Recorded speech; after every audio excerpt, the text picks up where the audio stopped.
Deus de trabalhar aqui, porque eu conheço muita gente daqui e creio que Deus tem obra de salvação para muita gente nesse lugar. Amém? Eu não vou prolongar muito não, mas é o seguinte, a gente sabe que o mundo espiritual existe. E eu venho de uma família de um histórico assim, muito triste, de vícios, bebida alcoólica, droga. Desde muito novo eu vi muita coisa ruim acontecendo. De entre morte, essas coisas eu conheci muito novo. E pela misericórdia do Senhor, em um certo tempo eu conheci a palavra de Deus. No ano de 2017 eu estava bem afastado do Senhor e eu tinha desfeito de uma empresa que eu tinha, um depósito de gás, por uns problemas particulares, e aí eu investi no mundo da música. Aqui no Mundo das Feiras dele tinha um rapaz que eu acreditei muito nele, investi nele, o pouco que eu tinha, investi nele. E fomos parar em São Paulo, assinando um contrato com uma produtora bem grande de lá. E eu quero contar para vocês só essa parte, não vou adentrar muito não, para vocês entenderem. Nesse intervalo de tempo eu conheci muito artista, tanto do sertanejo quanto do funk, pop.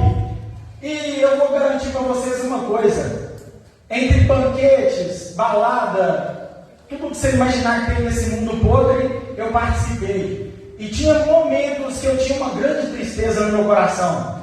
Porque aquele que conhece a palavra do Senhor, aquele que experimentou um dia do mundo espiritual, salvação, o que Deus entra e faz na vida de uma pessoa, ele não se contenta com nenhum banquete desse mundo. E todas as vezes que eu estava envolvido, bebida, loucura, balada, tinha momentos que eu sentia uma agonia, uma tristeza muito grande no meu coração. E aí eu lembrava dos versículos, das palavras, culto, encontro, retiro. E tinha vezes que pessoas nem entendiam, porque eu me afastava de todo mundo, eu parava de beber e começava a chorar. E eu ficava no canto ali sozinho, chorando às vezes. E eu falava comigo mesmo: meu Deus, será que eu vou morrer nessa situação? Será que eu não vou voltar para os caminhos do Senhor? Será que o Senhor não vai ter misericórdia de mim? O que vai acontecer? Mas sabe aquela esperança, aquele sinalzinho lá no fundinho, que você sente no fundo do seu peito de que não vai ficar assim, que algo Deus vai fazer? E aí às vezes, do nada, igual quando a gente ia pegar uma aérea e viajar para outro estado, entrava dentro de um Uber, Deus usava um pastor e dava uma palavra e cutucava. Eu tentava ficar calado e segurar assim: não, eu estou doidão, não posso não tem como, gente, não tem como.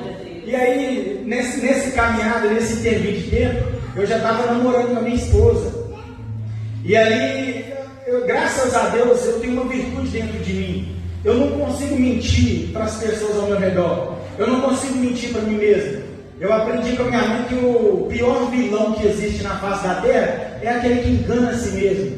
Você pode enganar os homens, você pode enganar as pessoas, trair, prostituir, mas de Deus não tem como enganar. Ele vê tudo, ele tem o controle de tudo nas mãos dele. E nesse período de tempo eu sofri acidente, dei um PT em carro em São Paulo, quase morrendo no Nordeste. Fomos fazer um show num lugar que o próprio contratante foi quem roubou a gente.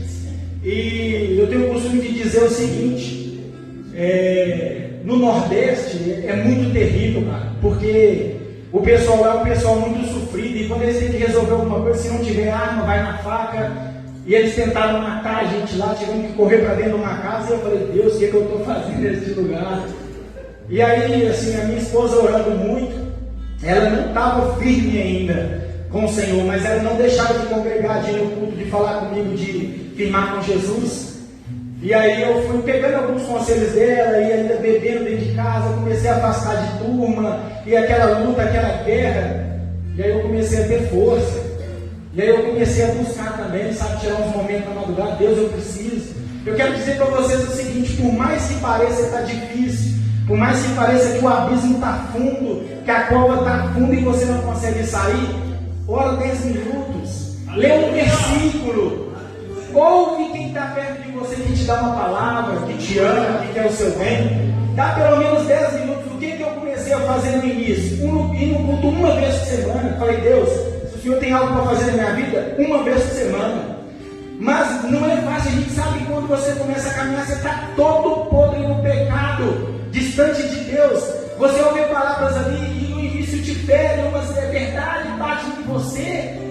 Mas luta, tira esse tempinho, faça um compromisso, 1 segundo, 1 minuto, começa. Não tem como você ver uma transformação na sua vida querendo ser crente de um dia para o outro. Começa um processo hoje, lê um pouquinho hoje, escuta um testemunho amanhã, entra na internet. Hoje, o meu estilo de vida é o seguinte: eu não consigo dormir menos de 3 horas da manhã. Não porque eu vou ler a Bíblia, eu vou orar, amor, vai dormir com Deus, eu estou indo orar.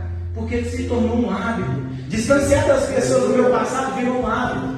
Quando eu larguei os trabalhos lá em São Paulo, a semana ruim, semana muito ruim, eu tirava 2.000. Já teve semana eu tinha 6.000. Eu tinha uma porcentagem no artista.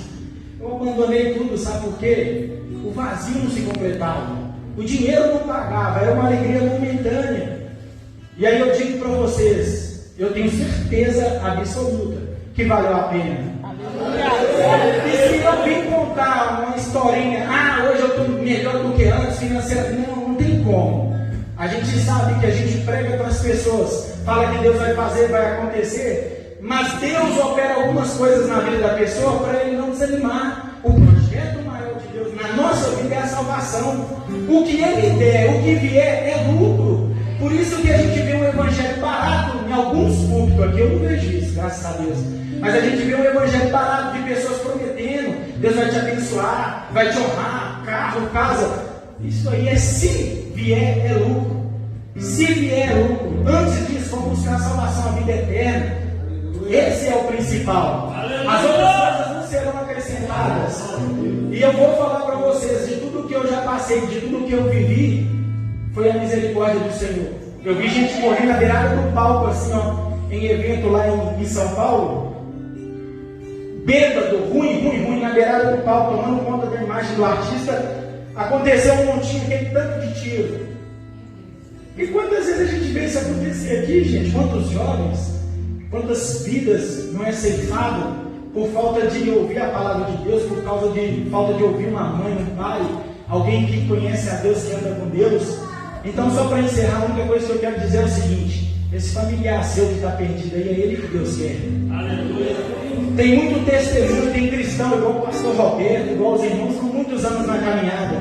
Mas tem uns que vai chegar igual a Bíblia fala, que os remanescentes vão vir do nada. Abraça, ama. Tem gente que a gente está fazendo um trabalho na segunda-feira aqui, que quando ele sai ali do lado de fora, eu vejo pessoas zombar. Mas na hora que Deus fizer a obra, ninguém vai acreditar. Porque Deus pega o improvável, Deus usa os bons também, viu, sábios? Eu estou aqui para confundir muita gente. Tem gente que me olha na rua. Eu fui com a minha esposa no aniversário de 1 aninho, de um menino, filho de um rapaz da minha época. Tinha uns 15 anos mais ou menos que eu não via a mãe dele. E na hora que a mãe dele me viu, ela não me reconheceu. Eu chamei ela pelo nome, falei para ela: tudo bem, lembra de mim? Lembro não, Chiquinho, lá de Nova Suíça. Você está vivo? Como? Você está vivo? Já enterrei filho dela, amigos nossos. E eu estou aqui porque eu abri meu coração para o Senhor. Aleluia! Não se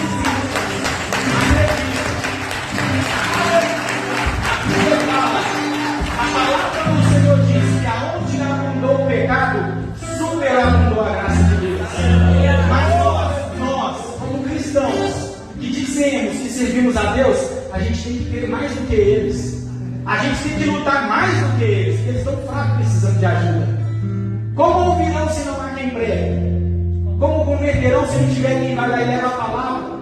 Tem uns que vão entrar pela porta sozinhos, mas a maioria vai precisar da gente lá, estender a mão, abraçar, tirar o carrapicho. É assim, gente. Então eu agradeço, que Deus abençoe as vidas. Amém? Deus abençoe.